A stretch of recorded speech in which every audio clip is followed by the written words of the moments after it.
بسم الله الرحمن الرحيم. النهاردة إن شاء الله نكمل مع الدوائر المنطقية.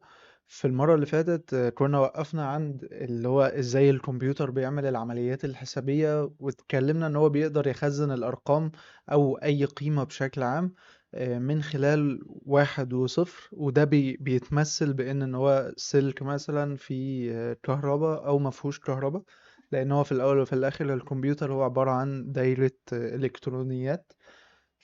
فبالتالي كل التعامل بتاعت أي بيانات على الكمبيوتر بتكون من خلال الصفر والواحد. فبالتالي مثلا لو أنا عندي عملية حسابية وفيها رقم محدد، الرقم ده لازم أحوله لباينري، أو اللي هو باينري ده اللي هو نظام عد بيتكون من صفر وواحد. يعني ايه نظام عد ويعني ايه باينري بالتفصيل هنعرفه ان شاء الله في الفيديو الجاي. وكنا وقفنا عند ان احنا عندنا حاجة اسمها الدوائر المنطقية. الدوائر المنطقية هي الوحدات اللي بتمكنني ان انا اعمل اي عملية سواء حسابية او عملية منطقية، وده هنعرفه فيما بعد، او اي عملية باي شكل من الاشكال. الدوائر المنطقية هي الوحدة اللي بعتمد عليها في كل ده. تمام. فهو انا عندي ثلاث دوائر منطقيه اساسيه اللي هما الاند والاور والنوت، اللي هما الثلاثه اللي ظاهرين دول. هنبدا ان احنا نعرف كل واحده منهم بشكل مفصل. ولكن علشان برضو نكون فاهمين اكتر، طيب يعني ايه برضو عمليه حسابيه او كده؟ زي ما اتكلمنا ان هو في الجزء اللي فات ده ان احنا عندنا بنمثل القيم بالصفر والواحد.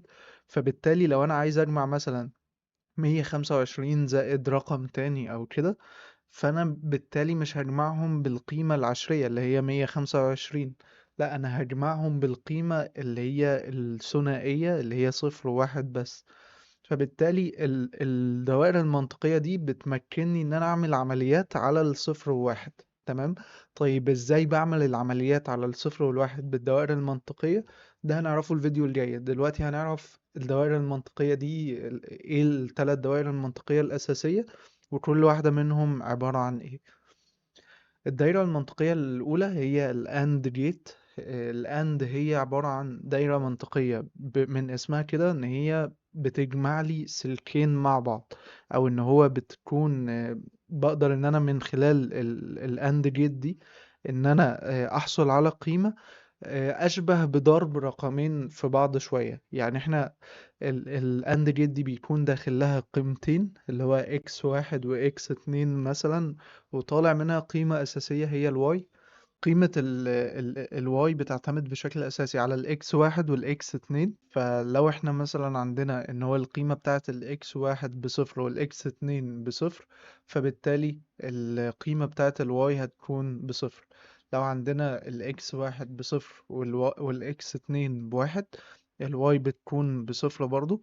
وهكذا لو الاكس بواحد لو الاكس واحد بواحد والاكس اتنين بصفر، الواي بتكون بصفر. والحالة الوحيدة اللي الأند جيت بتديني واحد هي إن الرقمين يكونوا الاتنين بواحد. طيب يعني ايه الرقمين يكونوا بواحد؟ يعني السلكين اللي هم دول اللي هو الاكس واحد والاكس اتنين، السلكين قيمتهم بواحد. تمام، يعني فيهم تيار كهربي، فبالتالي هيمر عندي تيار كهربي في الواي او هيديني قيمة واحد. وده معناه ان هو الاند جيت اشبه ان هي عملية ضرب او حاجة شبيهة لكده، ولكن على مستوى الارقام الثنائية. وده هنشوف بقى يعني التطور او اللي هو ازاي هوصل لعملية الضرب الفعلية من خلال الاند جيت والبقية الدوائر المنطقية في الفيديو الجاي ان شاء الله. تاني دايرة عندي وهي الأور، وهي أشبه بالجمع ولكن على مستوى الأرقام الثنائية.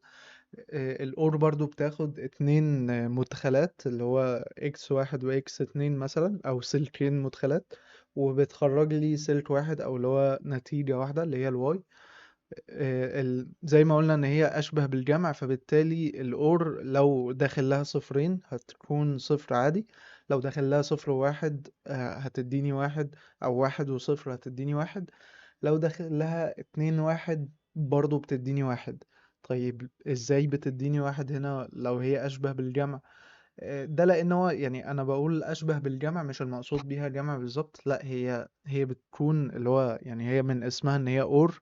هي بتديني ان هو في تيار كهربي بيمر لو اي واحد من المدخلات او الاتنين بيمر فيه تيار كهربي بالفعل. وده برضو بستفيد منه في يعني لما بجمع اكتر من اور جيت مع بعض، فده بيسهل عليا برضو تنفيذ عملية الجمع زي ما هنشوف الفيديو الجاي ان شاء الله. تالت بوابة عندي هي النوت جيت، أو اللي هي الدايرة المنطقية اللي اسمها نوت، وهي من اسمها هي بتعكس الإشارة اللي داخلة أو التيار اللي داخل. بمعنى إن أنا عندي مدخل واحد اللي هو إكس واحد مثلا، وعندي مخرج واحد اللي هو واي. فلو دخل مثلا عندي الإكس واحد بصفر، بتطلع لي الواي بواحد، والعكس إن هي لو الإكس واحد بواحد هتطلع لي الواي بصفر. تمام. دي كده الدوائر المنطقية الأساسية.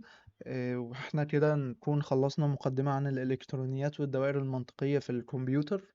إن شاء الله المرة الجاية أو الفيديو الجاي هنعرف أنظمة العد. يعني سمعنا باينري والرقم اللي هو النظام العشري، وسمعنا إن في عمليات حسابية بتتم وكده، فكل ده هنعرف تفاصيل أكتر عنه الفيديو الجاي. شكرا جدا لوقتكم.